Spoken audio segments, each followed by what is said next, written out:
Hi friends, welcome to easy cooking. ఇవాళ easy cooking కిచెన్లో మంచి రుచికరమైన బెండకాయ బంగాళదుంప ఫ్రై ఎలా తయారు చేసాలో చూసేద్దాము. వెజిటేరియన్స్కు చాలా మంచి రెసిపీ అండి.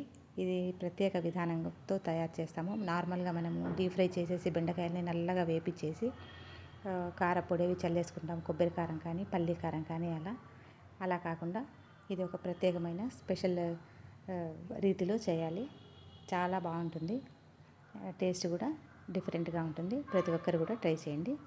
ముందుగా 1/2 కేజీ బెండకాయలను, లేత బెండకాయలు ఉంటే బాగుంటుంది, తీసుకొని 2-3 సార్లు శుభ్రంగా కడిగిన తర్వాత ఒక క్లీన్ క్లాత్తో తుడిచి 1 ఇంచ్ ముక్కలుగా కట్ చేసుకొని పక్కన పెట్టేసుకోవాలండి. తర్వాత ఒక బాండీ తీసుకొని అందులో 4 టేబుల్ స్పూన్స్ వరకు శనగపిండి అండి యాడ్ చేసి లో ఫ్లేమ్లో మంచి వాసన వచ్చే వరకు వేపుకోవాలి. అందులోనే 1 టేబుల్ స్పూన్ మిర్చి పౌడర్, రెడ్ మిర్చి పౌడర్ వేపేసి పక్కన పెట్టాలండి. తర్వాత అదే కడాయిలో 3 టేబుల్ స్పూన్స్ వరకు ఆయిల్ వేసి హీట్ చేయాలండి. అందులోనే మనం తరిగి పెట్టుకున్న బెండకాయ ముక్కలను యాడ్ చేసి స్లో ఫ్లేమ్లో నిదానంగా మిక్స్ చేసుకుంటూ మగ్గించుకోవాలి. ఇదే కాస్త టైం పడుతుందండి. హై ఫ్లేమ్లో అయితే నల్లగా వచ్చేసింది, బట్ లోపల కుక్ కాదనమాట. అందువల్ల నిదానంగా ఓపికగా మగ్గించుకోవాలి. నార్మల్గా బెండకాయలు పల్లి కారము అదే కాకుండా ఇది రోటీలో కానీ, రైస్లో కానీ, సాంబార్ రైస్, రసం రైస్ దేనిలో అయినా సైడ్ డిష్గా బాగుంటుంది. ఇక వితౌట్ ఆయిల్ ఫుల్ కాస్ట్ చేసుకుంటాం కదా, వాటిల్లో కూడా సూపర్ కాంబినేషన్ అండి. చూడండి, ఇలా బాగా చక్కగా వేపుకోవాలి. మనకు బెండకాయల్లో ఫోలేట్, ఐరన్, వైటమిన్ సి ఎక్కువగా ఉంటుంది కాబట్టి కాన్స్టిపేషన్ కూడా దూరం చేస్తుంది బెండకాయలు. వెజిటేరియన్స్కి బెండకాయలు అంటే చాలా ఫేవరెట్గా ఉంటుంది కాబట్టి ప్రతి ఒక్కరు కూడా ట్రై చేయొచ్చండి. ఇలా వేపుకొని మగ్గించుకున్న బెండకాయలను ఒక ప్లేట్లో తీసుకొని పక్కన పెట్టేయాలండి. తర్వాత 1/2 కేజీ వరకు బంగాళాదుంపలను పీల్ ఆఫ్ చేసి ఇలా ముక్కలుగా కట్ చేసుకోవాలండి. రేషియో నేను అది ఈక్వల్గా తీసుకున్నాను. అది 1/2 కిలో అంటే ఇది 1/2 కిలో. ఇది కూడా ఒక 2 టేబుల్ స్పూన్స్ ఆయిల్ వేసి 1 టీ స్పూన్ అలా పసుపు వేసి ఒక 2 పించెస్ సాల్ట్ వేసి బాగా మగ్గించుకోవాలండి. వేపుకుంటూ ఉండాలి, మిక్స్ చేస్తూ ఉండాలండి, లేకపోతే అడుగంటేస్తుంది కదా. తర్వాత 2 టేబుల్ స్పూన్స్ ఆయిల్ యాడ్ చేసి బాండీలో హీట్ అయిన తర్వాత 1 టేబుల్ స్పూన్ జీరా వేసానండి. బాగా ఇది చిటపట్లాడిన తర్వాత 3 పచ్చిమిర్చి తరుగు, 2 ఇంచెస్ వరకు అల్లము తరుగు సన్నగా చాప్ చేయాలండి. ఆయిల్లో స్లో ఫ్లేమ్లో బాగా వేయించాలి. ఇవి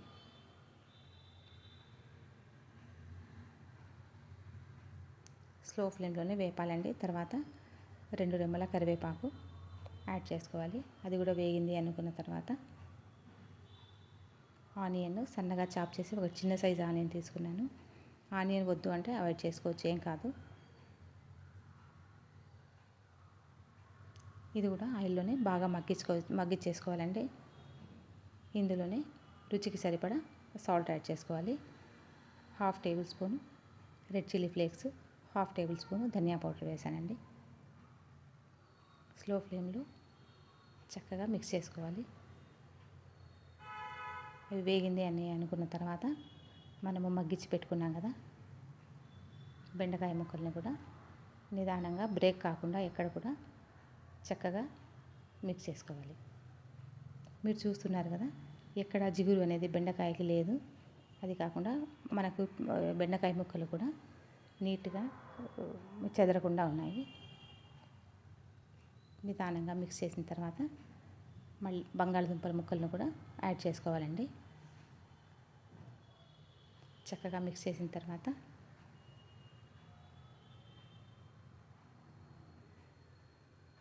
చివరగా శనగపిండి మనం వేపు పెట్టుకున్నాం కదా, చల్లేసుకోవాలి. దానిలో ముక్కలన్నిటికీ బాగా పట్టేటట్లు చక్కగా కలుపుకోవాలండి. ఎక్కువ మసాలాలు కానీ సాసెస్ కానీ అలా వేరే కారం పొడి అలా ఏమీ లేకుండా ఇది చాలా సింపుల్గా ఉంటుంది, చేయడం ఈజీ, కానీ రుచిలో మాత్రం అద్భుతంగా ఉంటుంది. ప్రతి ఒక్కరు కూడా ట్రై చేసి ఎలా ఉందో కామెంట్ పెట్టాలి. మరి వేడివేడిగా సర్వ్ చేయండి. ఇంటిల్లిపాది హ్యాపీగా ఎంజాయ్ చేయండి. Please subscribe my channel, support మీ.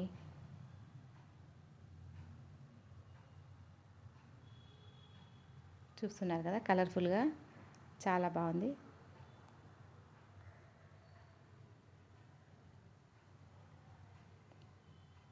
వెజిటేరియన్లో కూడా చాలా మంచి రెసిపీస్ ఉన్నాయి, ట్రై చేయండి.